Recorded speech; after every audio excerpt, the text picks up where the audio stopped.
Hello, everybody. Hello, everybody.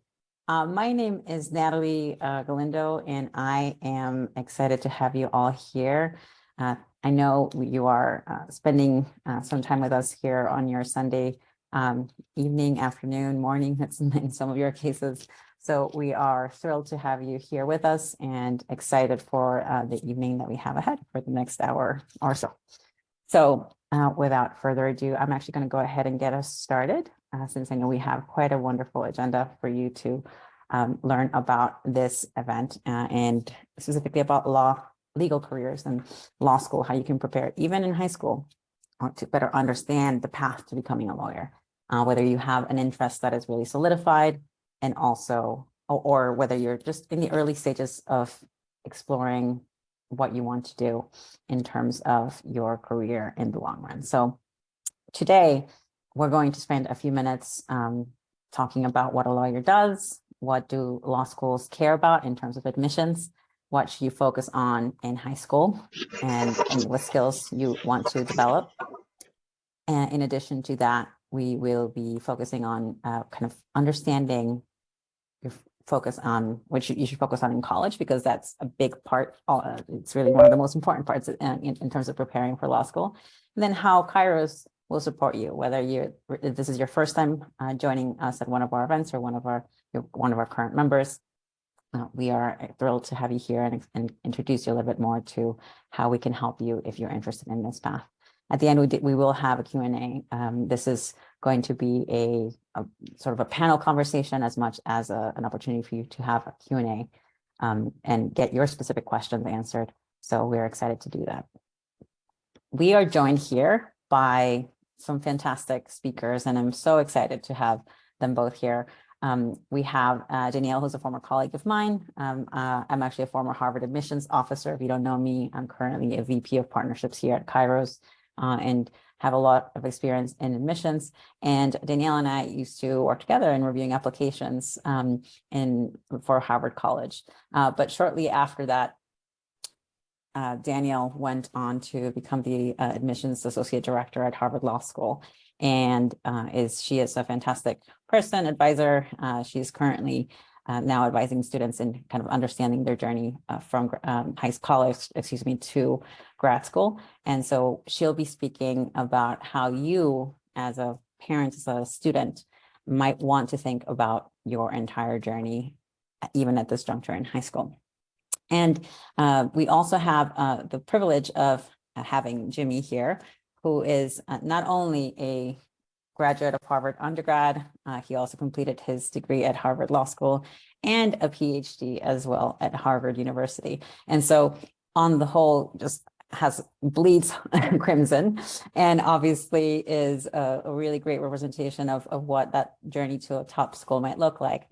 But even beyond that, obviously, he's really committed to learning and to education. He's somebody who is currently a faculty member and lecturer at UCLA School of Law. And so we are going to hear about his experience and his trajectory, and hopefully that'll be something that will inspire all of you to craft your own journey based on your dreams. So without further ado, I'm actually going to let Danielle take over from here. She'll go ahead and introduce you to the process of preparing for law school and beyond. All right. Thank you so much. Thanks, Natalie. So just to start off with, I want to talk a little bit about what a lawyer does.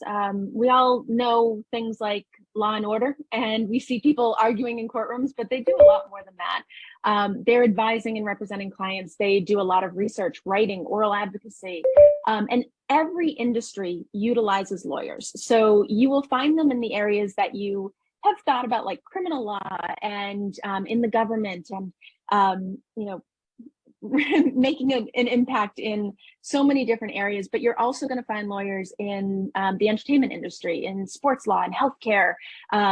There's even an area of law called space law. So basically, if you have an interest in something, there's probably lawyers helping make that work happen. So I'm going to ask Natalie to click the slide over. And we're going to talk a little bit about what you can be doing in high school to get ready for law. So when you are thinking about maybe having a career in law, It's going to be a while before you actually have to take classes in anything that have to do with law.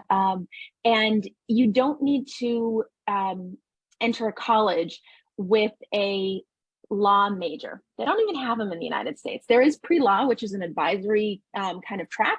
But when colleges are looking for what people have done in high school, they're not looking for you to be ready for law school in any particular way. So when you are in high school, what you should be doing is just exploring the idea of law. So talking to people who are lawyers, listening to podcasts about the law. There's so many of them out there.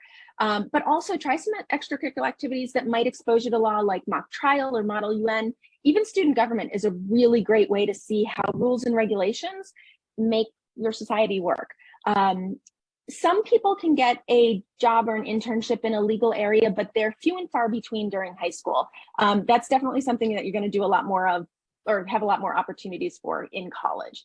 But you can start working on the skills that will help you with a legal career. So I'm going to ask Natalie to switch that slide again. So what are these skills that you should start developing right now? Whether you are in 8th grade or you're heading into 12th grade, you really want to work on your writing ability. Knowing how to persuade people is something that is a really important tool for anybody who's heading into law. Understanding how to research, how to look up what is going on with anything, and knowing how to look into it and find all of the different opinions on things, the laws, and anything that might have an impact on it. So understanding how to research. Another thing that you should be working on right now is speaking out loud, and figuring out how to tell a story out loud, how to get comfortable talking out loud. Those are some of the hard skills that you should be working on, but there are also some soft skills that are going to help you a lot when you become a lawyer. So I just mentioned talking out loud is something important, but also learning how to listen. Hearing what people are saying, hearing what people aren't saying, and really trying to understand what they're trying to tell you. That's an amazing skill to work on. Learning how to tell a story, because you can keep people engaged when you know how to get them to follow along and listen and care about what you're talking about. How to lose. So most people think about lawyers and they think that they're going to be winning, right? That's the goal, is to win. Absolutely. But the more often you go out there and you try to win something, the more you offer up yourself opportunities to lose as well. And learning to lose gracefully and then try again and find a new angle to actually succeed. It's what a lawyer really needs to be able to do, to be resilient on things. And then the last skill that I want you to start developing is learning how to debate and disagree with people in a way that makes them want to come back to another conversation with you again. Not arguing, not always winning, but talking to people, hearing what their side is, even if you disagree with it. It's an amazing skill, and it will make you a fantastic lawyer. It'll also make you a really good friend. So